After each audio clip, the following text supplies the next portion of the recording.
गंवार सास। ममता ने अपने बेटे को पढ़ा लिखाकर बड़ा आदमी बनाया। अब वो शहर में अपने परिवार के साथ रहता है। एक दिन ममता का बेटा रोहन अपनी पत्नी आलिया से कहता है, अरे आलिया, सुनो, माँ अब से गांव में नहीं रहेगी। वो हमारे साथ यहीं रहेंगी शहर में। उनका कमरा आज नौकर से बोलकर अच्छे से साफ करवा देना।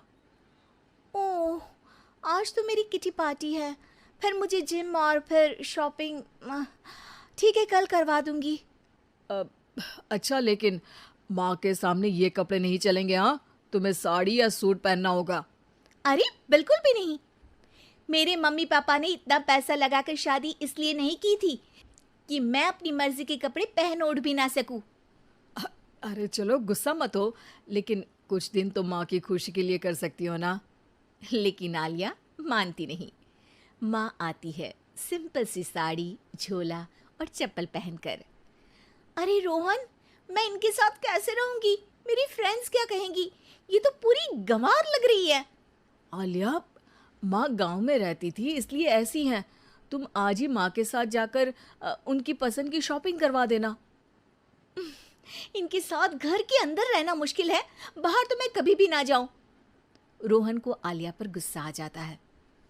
माँ, ओ माँ। हाँ बेटा। वो माँ को ले जाने के लिए उनका हाथ पकड़ता है कि अरे माँ, तेरे हाथ अभी तक इतने कड़े हैं, तूने इसका कोई इलाज नहीं किया? अरे बेटा, इसका कोई इलाज नहीं। वैसे भी मुझे कोई शर्म नहीं कि मेरे हाथ मुलायम नहीं है, क्योंकि इन्हीं हाथों से मेहनत कर मैंने तुझे बनाया है बेटा। अगले दिन। माँ, मैं ऑफिस जा रहा हूँ। कुछ लाना हो तो आलिया को बोलकर फ़ोन करवा देना। रोहन के जाने के बाद,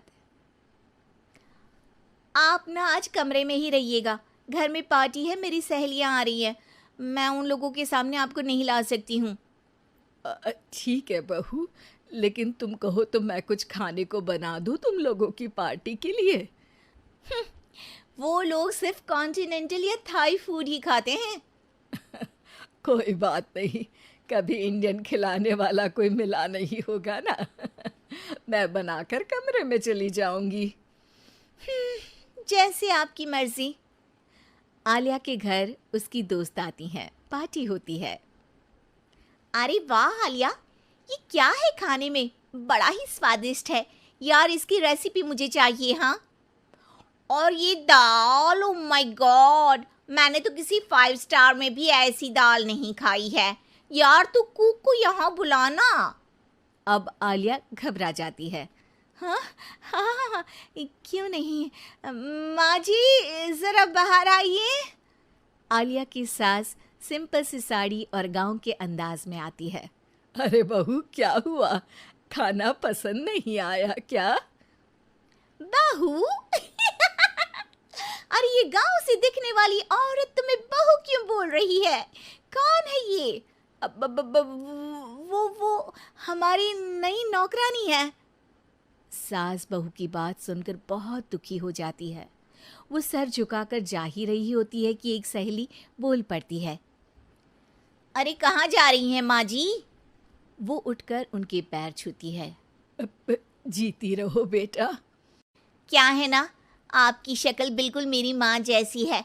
पता है आलिया, मैं शहर पढ़ने आई और फिर शहरी हो गई, लेकिन मेरे माँ पापा तो आज भी गांव में रहते हैं, बिल्कुल इनके जैसे ही हैं। आप यहाँ बैठिए ना आंटी, आप सच में बड़ी खूबसूरत है और आपके हाथ का खाना तो लाजवाब है। काश ये मेरी सास होती।